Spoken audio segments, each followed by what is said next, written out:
Welcome back to Nostalgia Trip, the series where I look at games from my youth whilst trying to decide whether they were ever actually any good, or whether it's just a nostalgia clouding my judgment. Today I'll be looking at Mick Mack, Global Gladiators on the SEGA Mega Drive. This is one of those games that I fondly remember renting with my mother way back when. For those that aren't aware, it's a McDonald's licensed video game that was released in 1992. Just look at that cover art. That just perfectly encapsulates the 90s.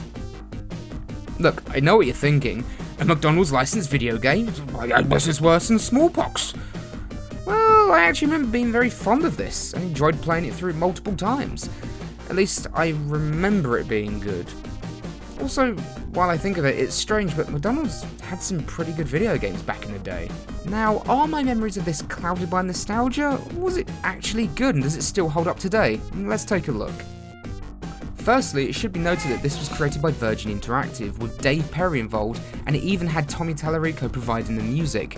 Hell, this even used the same game engine as Cool Sport and Aladdin on the Mega Drive. Are you ready? Yeah! Cool! Good lord, that title music. It's just so very, very 90s. Hey, I'm not complaining, mind you. I absolutely love how horrendously cheesy it is. Yeah! The plot itself is rather simplistic, with our titular characters eating at McDonald's and reading a Global Gladiators comic when fucking creepy Ronald McDonald comes over and drugs them. Transports them to the comic world and makes them Global Gladiators. He also does this without giving them any time to answer. Hey kids, want some candy? Get in the fucking book! And that's where the game starts. You're dumped into the first stage and, well, there's that 90s feeling again. Not as much as a more memorable 16-bit duo, but that's for a later video. You're tasked with using your gun-filled Super Soaker to destroy varying types of enemies, from globs of pus that shoot things at you to squirrels. Just shut up and accept it. The game keeps everything simple. There are no power-ups to speak of or any new weapons to collect. There's a jump button and a fire button, and that's it for the controls. Mick and Mack do have a degree of momentum while moving, starting out walking, then quickly switching to a jog and eventually an all-out sprint. But be careful, because firing a weapon can slow you down or at worst slowly move you backwards.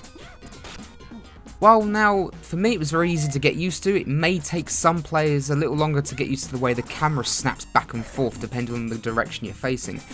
It's definitely annoying to begin with, but once you get used to it and you adjust, the vomit stops becoming a big problem. But I can definitely see why that could turn off some players.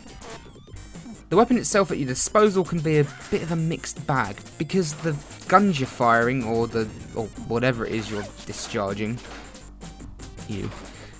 your attack doesn't fly in an absolute straight line and will gradually drop after it travels a certain distance.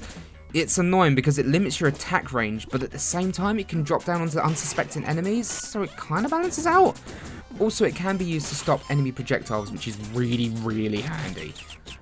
The music by Tallarico is, as expected, very good. Perhaps not his best work, but good nonetheless, and improves as the game goes on, and, once again, admittedly the 90s cheese has enough charm to it. The levels themselves are relatively straightforward, with multiple levels above and below, plenty of McDonald's arches to collect, as well as time extensions and health pickups. Speaking of the arches, you must collect a certain amount of them before you can exit a stage, where you will be greeted by Ronald, waving a checkered flag. This is the least he can do, considering he put you here without permission, the worryingly happy and upbeat strange freak of a creature. It should be noted that if you collect over 70 arches, you'll gain access to a bonus game at the end of the stage. And, well, I'm not very good at it. Unfortunately, the second area in the game, the forest, is beyond boring with some uninspired enemy designs. Plus, it's just really not very appealing to look at.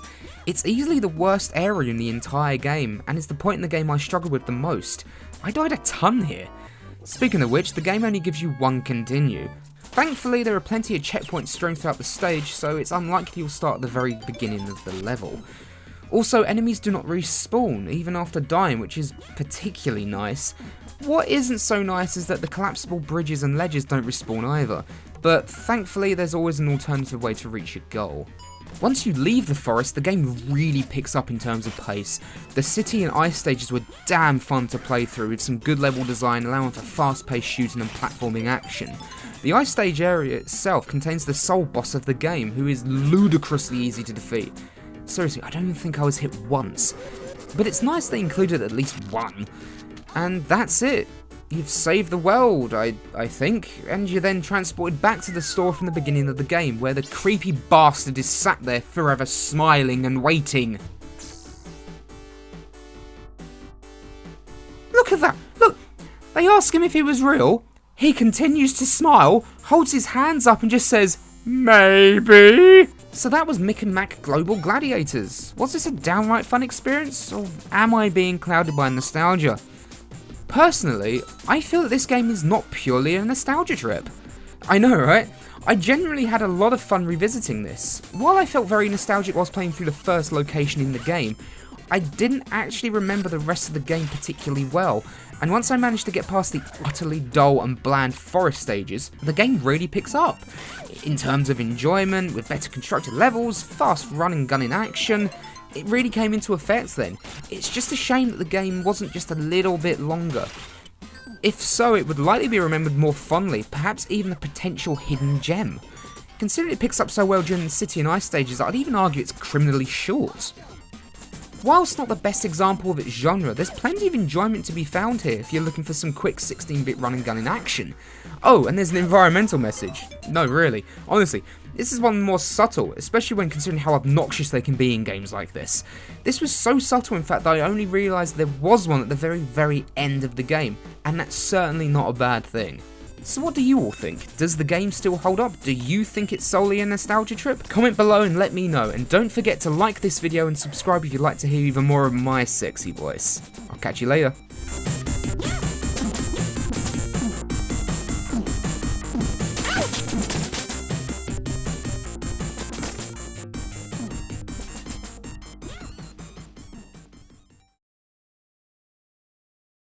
Hi everyone, thanks for watching, it means a lot to me. If you liked what you saw or you'd like to see more, don't forget to hit the like button, and also don't forget to hit that subscribe button just there in the bottom left hand corner. And click on the YouTube button thing there to just go directly to the channel so you see even more of my videos, if you want to see all of them. And then there's the Twitter button there if you want to add me on Twitter because you're mental. Obviously, there you go, some of my previous videos at the top left as well there, and my most recent video before this one in the centre there. Thanks again for watching, I really appreciate it, and hopefully I'll see you again next time.